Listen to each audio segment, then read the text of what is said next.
sometimes tracks do that. Yeah, this right lane's pretty shiny down there, but Like well on the sides, where I notice it. Look here. well, you don't race in the sides. No, but I'm just saying, look at the surface. All right, so we are here at Edgewater for Cincy Street Nights. Yep, the sun's out. We're testing, trying some stuff, trying to get the car faster because we're this close to winning, but we need to be this close on the other side of the guy. We're this close behind the guy's front bumper, so we need to work on that. 60 foots are off this year. I can't figure out why. We haven't been testing with any time slips. Not one time. We did it the first pass of the year and we burnt the motor up. We didn't have time to test after that with time slips, so we got to work on some stuff. But it's like 95 degrees out and extremely humid. But on the plus side, next race is in Tulsa, and Tulsa is always 100 degrees, so whatever this area is like here is probably how it's going to be at Tulsa, so that's good for tuning. The track, it'll be different there. Who knows? We'll see what the track's like when we get there. You got to read the track surface every round, technically. So we'll get this thing fired up here a little bit and see where the boost is, and go from there.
Looked pretty good. That was okay. I mean, I got everything super safe and slowed down to get down, and I can't tell when I got down there if it starts spinning or going through the converter like that one day. I don't know.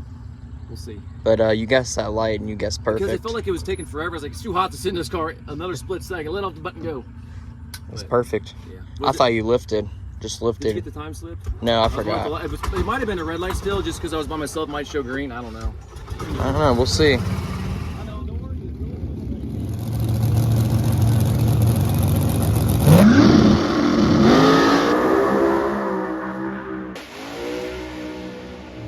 Alright, so we're at Edgewater.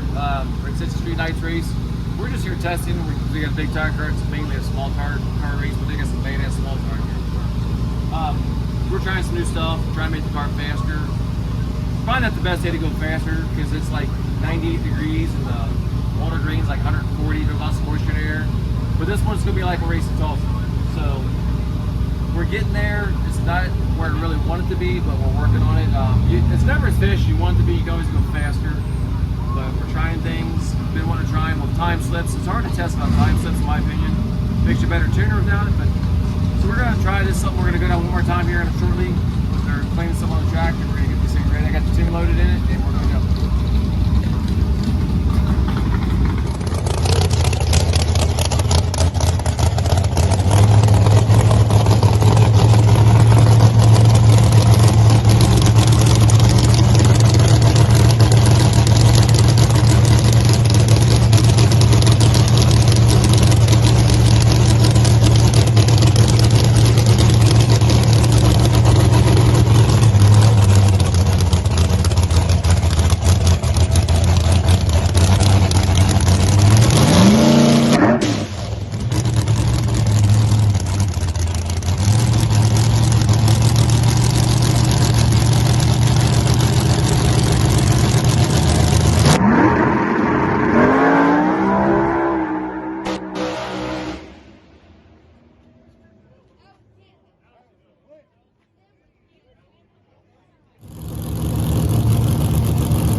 Alright, day number 3 of testing. How do you feel? Like shit. Nothing's going right. Car's slow. Can't get rest of shit. We have some more power in the car. We're struggling. Can't see, I got stung by a bee right before we tested. I think it luckily it wasn't a big nasty bee because it didn't swell up. Nothing's going right, as you can see in my face. We're actually struggling a little bit. I don't like the struggle. 60 foot's are slow. So we're doing everything. We're testing. We never test. I figured we had to start testing so we can try stuff, but I think Ryan Martin said in one of his videos, when you test, you try 10 things, 9 of them don't work. So I think we're in about 4 or 5 things. Eventually something's gonna work. So we're gonna make maybe 2 more laps tonight, hopefully. It takes a while to cool down between rounds. It also takes a while looking at the data and thinking about what you need to do and what to try. So we're trying to go fast, but it just ain't happening. So then I'm trying to decide, do I want to change the rods before it's also or after it's also?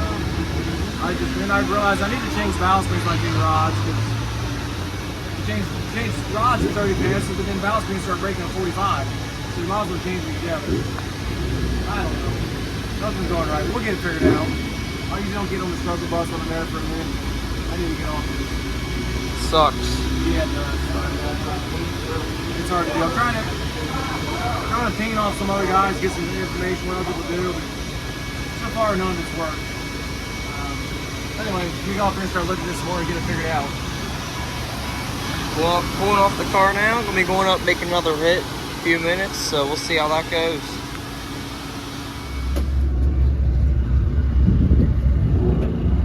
Alright, getting strapped in ready. Trying some more stuff. Thinking outside the box. And see what it does. About 5 minutes. Maybe strapped in. At least it's not hot out like last week when we were here. But 60 foots are off, so we're gonna work on a 60 foot shift. It's a little difficult to do 2 things at once. My brain's not big enough to do 2 things at once, I'll tell you that. And then knowing we got a race coming up, things aren't going right. But for us, usually they go right when they need to on the track. So hopefully that stands. So you need to go get my gloves and my hat. All right, let's get this man going.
Alright, this is never good when you have a transmission out of the car usually.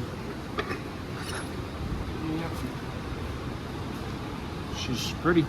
Looks fine from the outside. So we were testing last night at Edgewater. Trying stuff again, trying to get down the track with some new parts. And then we had some issues. Went to go hit the trans brake and it wouldn't hold. And I think the transmission was fine, but I'm gonna have it going through. We may be losing ground because I don't know if you can see up here. Come over here on this side. Over here. See if you can see. So my bells and bolts all came loose. I didn't know it. This actually gaps a little better now. We just pulled the transmission. It was actually gapped even further. So the transmission and motor were loose. So the motor was moving forward. It was moving so far forward, I felt the pedal move. My pedal has a rod on it. So when I put it in gear to go backwards, I felt the motor, my gas pedal move, and I was like, that doesn't make sense. But I guess the motor was actually moving because it's a solid rod. So make sure you check your bolts. Yeah. So I pulled some of the bolts that got loose, and then it pulled them out when it slid the motor forward and pulled threads out. So now probably got a helicoil to block, get that fixed. So, and then right now we're pulling out the drive shaft. spinning the rear end over. There's a tight spot in the rear end, so that means the gear's not happy. Now apparently we gotta find a gear. Yeah, so we run a 486 9.5-inch gear. So now we gotta try to find that. And supposedly it's all bought out. And no one has 9.5-inch gears anymore. They only make 10, and I don't even know if I can get a 10 to fit in there. So now we gotta figure that out. Good Lord, there's always something. It's been a lot of something the last couple days. So, but let's get this in. We gotta take it up to Ron Dyer's up at the Extreme Automatics. I'm gonna go through it real quick for me and make sure everything's okay in this. It better be safe than sorry when we got it out, but I'm pretty sure we was thinking maybe something was going on with the band because it wouldn't hold.